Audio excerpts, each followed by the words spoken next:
We are the team from Forgot Your Password. Let's explore behind the scenes.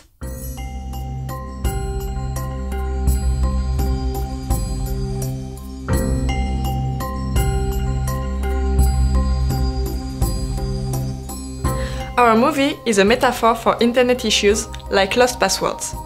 The idea came from a sketch by Danny Diaz and internet humor like memes. To make a cheerful, stylized movie, we mix Manon's universe and mine in a brand new style.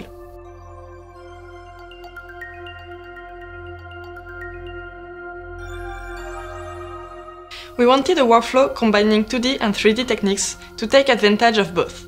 So, to create a coherent mix, we made concepts, keyframes and color boards that form a solid graphical charter. This guided us throughout the film.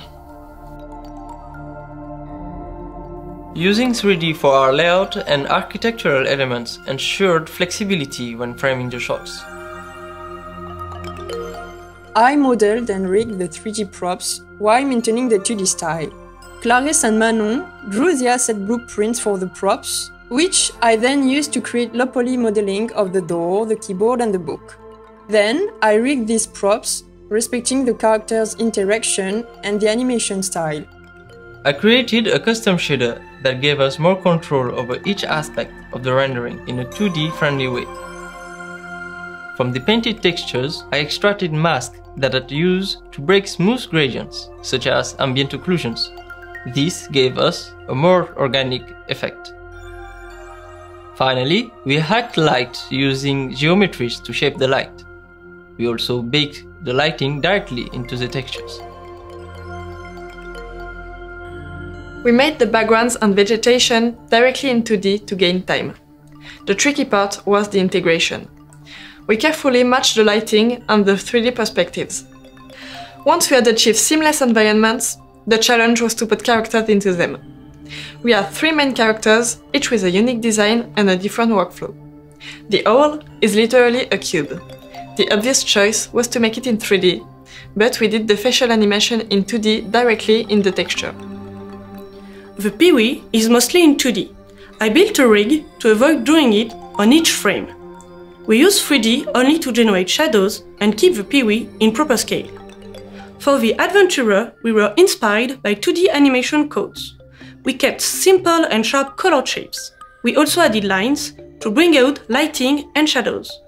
The turnaround helped the 3D transition. The animation blocking was in 3D for added flexibility during retakes. A simple 3D puppet with no facial rigging allowed us to have our character ready early. The puppet body was our base for creating the 2D animation. The facial animation was entirely by hand, giving cartoonish and exaggerated expressions. However, our character's frame exposure is not always in ones. So, we made sure the 3D props animation followed the same frame exposure, whether it was in ones, twos, or threes. Keeping 2D consistency was paramount to doing compositing.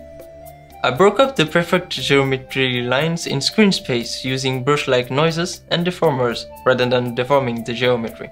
When necessary, Clarisse and Manon painted over specific areas.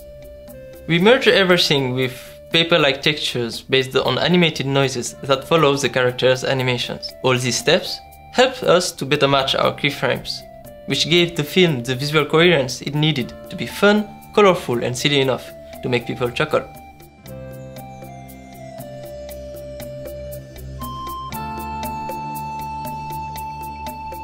Thank you for watching.